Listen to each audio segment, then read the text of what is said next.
The barrel of the gun wasn't pointed directly at Zara, but the threat felt heavier than lead in her stomach as she watched her father sign the papers. He was trembling, a pathetic figure who had gambled away his fortune and, finally, his only daughter to the highest bidder. The rain battered the tin roof of the abandoned shipping container on the docks of Milan, drowning out her quiet sobs of disbelief and horror. The air was thick with the smell of diesel and stale harbor water, a final, miserable memory of the life she was losing. 3 men in dark, impeccably tailored suits stood behind him, their faces impassive, eyes hidden behind dark sunglasses despite the gloom.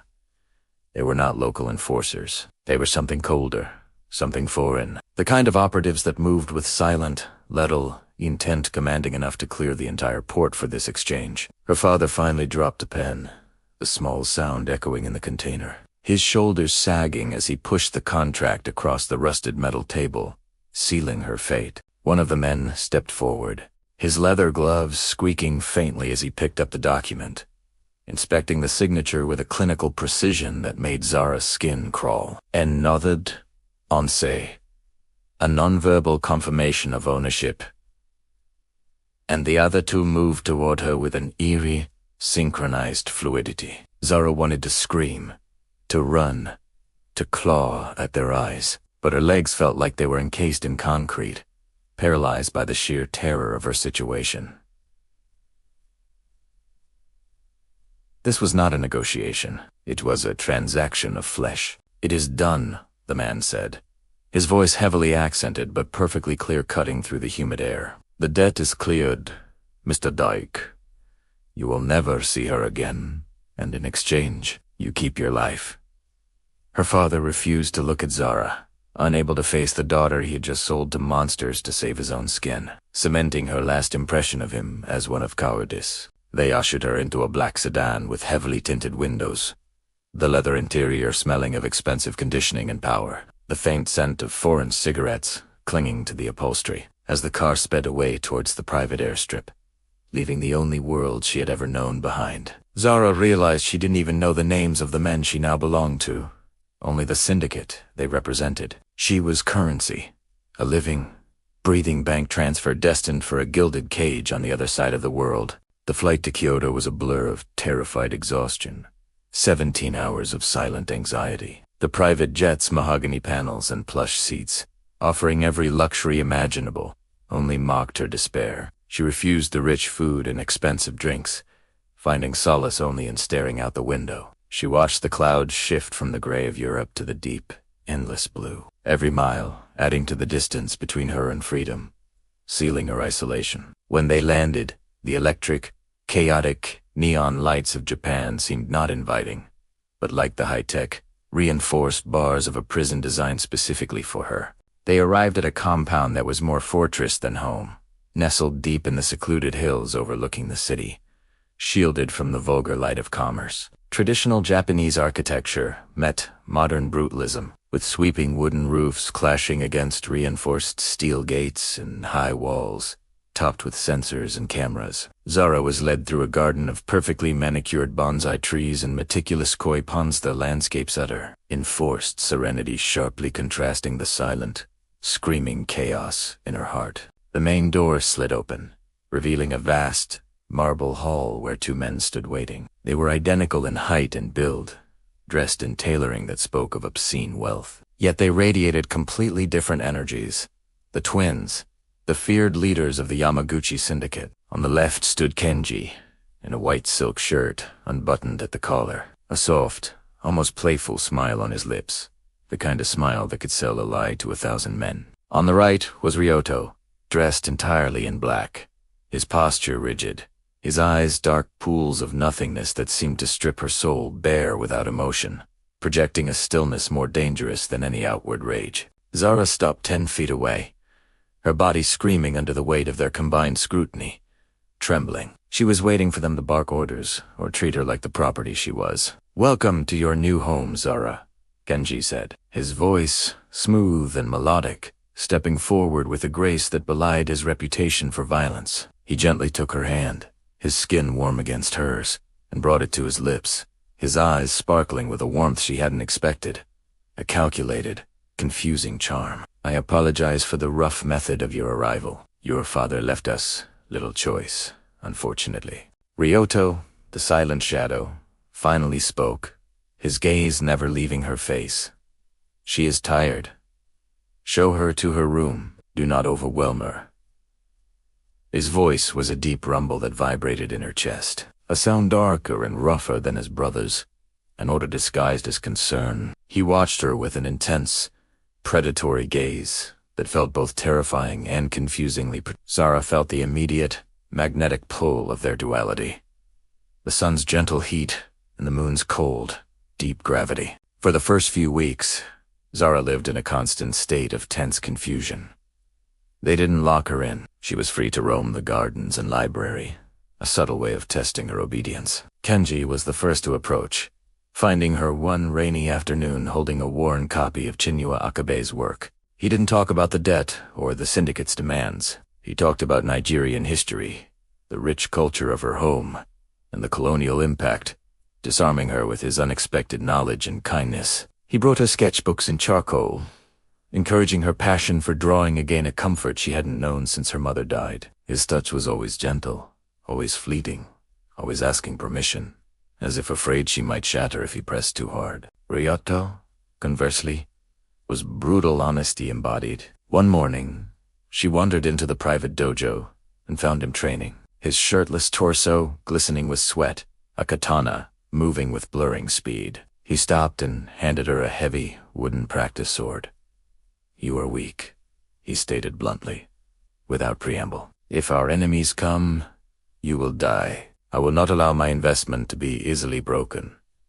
Over the next month, his intense training sessions became his strange, silent form of care, equipping her to survive their dangerous world. He taught her how to leverage her smaller size, how to use momentum, and how to never hesitate. During these brutal lessons, she saw the passionate white-hot fire beneath his icy exterior, an intensity that both terrified and thrillingly energized her. Zara slowly understood their critical duality. Kenji was the light, the charming diplomat, the smiling face of the organization who charmed politicians and business partners, hiding his ruthless efficiency behind a disarming mask. Ryoto was the darkness, the sword and the shield of the clan, handling the necessary bloodshed and taking the darkness onto himself so his brother could remain in the light. She realized they were both trapped, just as she was, by a legacy of blood. Two halves desperately maintaining a fragile balance. The initial paralyzing fear began to fade, replaced by a confused, undeniable attraction. She stopped planning escape routes and started watching for them to enter a room, her heart doing a traitorous flip whenever Kenji smiled or Ryoto simply nodded at her. She realized with a jolt of panic that she was falling for them. Not just one, but both. Kenji's gentle warmth that nourished her spirit, and Ryoto's fierce, grounding intensity that made her feel protected against the entire world. They were two halves of a terrifying but perfect whole that her own fractured soul was fitting into. One stormy evening on the balcony, Kenji found her watching the lightning tear the sky apart. He stood beside her, his warmth seeping into her cold skin, and his hand found her waist, lingering this time. "You don't have to stay," he whispered, the admission shocking. "The debt is paid. If you genuinely want to leave, I will give you a plane ticket tomorrow and ensure your safety anywhere." Before she could process the weight of his offer, Ryoto emerged from the shadows, his presence heavy and grounding, standing on her other side, caging her in their shared space. "She stays because she chooses to," Ryoto stated, his dark eyes locking onto hers, challenging her to deny the truth hanging heavily in the thick air. "She is no longer a prisoner. She is ours, and we are hers." That night, the inevitable happened. The boundaries dissolved, not with force, but with a powerful, desperate gravity that pulled the three of them together. It wasn't traditional. It wasn't normal, but as Kenji's gentle touch met Ryoto's firm embrace, it felt absolutely right. A merging of light and dark that completed a circuit she hadn't known was broken. She loved Kenji for healing her spirit, and Ryoto for protecting her against the world. Their unique peace was destroyed 3 months later when the rival Tanaka clan from Tokyo launched a coordinated car bomb attack, signaling a full-scale war. The blast ripped through the air near their convoy, the heat searing the paint on their armored SUV. A stark, violent reminder of their reality. The final assault came at midnight, a swift and brutal coordinated strike by 20 mercenaries, breaching the compound walls with explosives and suppressed rifles. The alarms screamed, and Ryota was instantly awake, shoving a compact Sig Sauer into Zera's hand. "Stay in the panic room," he commanded, his eyes wild with primal defense, kissing her hard before sprinting into the hallway to meet the intruders. Zara refused to hide. She crept through the shadows, the air thick with cordite and blood, the adrenaline sharpening her senses. She found Kenji in the main atrium, pinned down by 3 attackers, his white shirt fatally stained with blood from a shoulder wound. He was firing back with desperate precision but was losing ground. Remembering Ryoto's harsh train and exhale, squeeze, never freeze, she raised the weapon he had given her. She fired, the recoil jarring her arm, and one of the men flanking Kenji dropped, giving him the crucial second to neutralize the others. He looked at her shark, relief and pride warring in his eyes, but there was no time for words as the front doors exploded inward. The arrogant Tanaka leader himself walked in, surrounded by his elite guard, confident and sure of his victory. Then, Ryoto dropped from the second-floor balcony like a vengeful demon, a sword in one hand and a gun in the other, landing in the center of the enemy group. The ensuing violence was horrific, a blur of motion and steel. The twins moved with telepathic synchronization, Kenji providing covering fire, Ryoto executing precise, lethal sweeps, but there were too many of them, and Ryoto stumbled, a knife catching his leg, bringing him to one knee. A vulnerable target. The Tanaka leader raised his gun to finish Ryoto, a cruel smile twisting his face, savoring the moment of triumph. "No!" Zara screamed, stepping out of cover, drawing the leader's focus away from Ryoto for the heartbeat he needed. The leader turned to her, laughing maniacally, raising his weapon to silence the girl he considered a helpless trophy. It was the final mistake. Ryoto, fueled by primal rage and the desperate need to protect Zara, roared, ignoring the throbbing injury to lunge forward and tackle the leader before he could pull the trigger. They crashed to the floor, a tangle of limbs, but Ryoto was younger, stronger, and driven by a defense that transcended injury. When the dust settled, the Tanaka boss was dead. Kenji, pale and injured, slumped against the wall, while Ryoto, limping heavily, checked Zara for injuries, his hands shaking despite the victory. They sat there in the ruin of their home, covered in blood and dust, holding on to each other, realizing that they had survived. But the war needed to end permanently. They devised an insane, high-stakes plan. Zara would act as a traumatized, defecting wife, offering the Tanaka second-in-command Yamaguchi account information in exchange for protection. She contacted the new boss, her voice shaky and convincing, setting the trap. She met him at an abandoned shipyard in Osaka, neutral ground, wearing a striking red dress that felt like a deliberate target, clutching the fake briefcase. "Smart girl," he sneered, reaching for the briefcase, his fingers inches from the handle. "You chose the winning side." "I didn't choose a side," Zara replied, her voice steady and cold, the fear entirely gone, replaced by a ruthless resolve forged in fire. "I chose a family." She dropped the briefcase, the signal for the trap. Crates fell away, revealing Kenji and Ryoto, backed by 50 loyal soldiers who had infiltrated the site hours ago. The ambush was absolute. A thunderstorm of gunfire that completely decimated the Tanaka hierarchy in minutes. Kenji tipped off the police anonymously, who arrived to find the gang destroyed and incriminating evidence of their human trafficking ring conveniently planted. The twins and Zara slipped away in the chaos, disappearing onto a waiting boat in the harbor, watching the flashing lights fade into the distance. The war was over.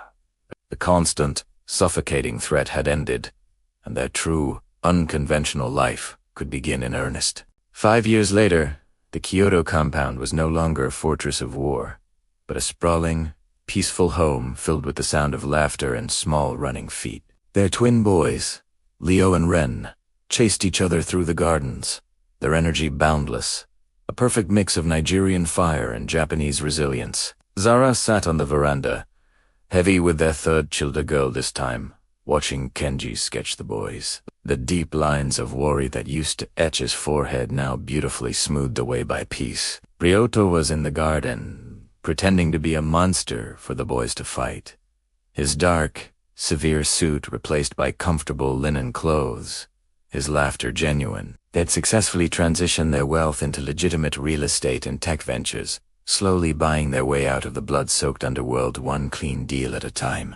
The shadows lingered, however. The son of the slain Tanaka leader, a boy who had been in boarding school during the war, returned, nursing a poisoned seed of revenge. He didn't want territory or money. He wanted suffering. He struck on a Tuesday, a normal afternoon when the boys were returning home from their private school. An armored van blocked the road, and masked men tried to snatch the car, expecting a terrified driver and helpless children. They hadn't accounted for Ryoto, who had insisted on doing the school runs himself.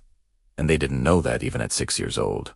Their sons had been taught to never freeze, to hide, and to obey their father instantly. Ryoto rammed the blocking vehicle, spinning the car around with a precision driver's skill, while calling for backup instantly. Back at the house, Kenji moved Zara to the fortified safe room.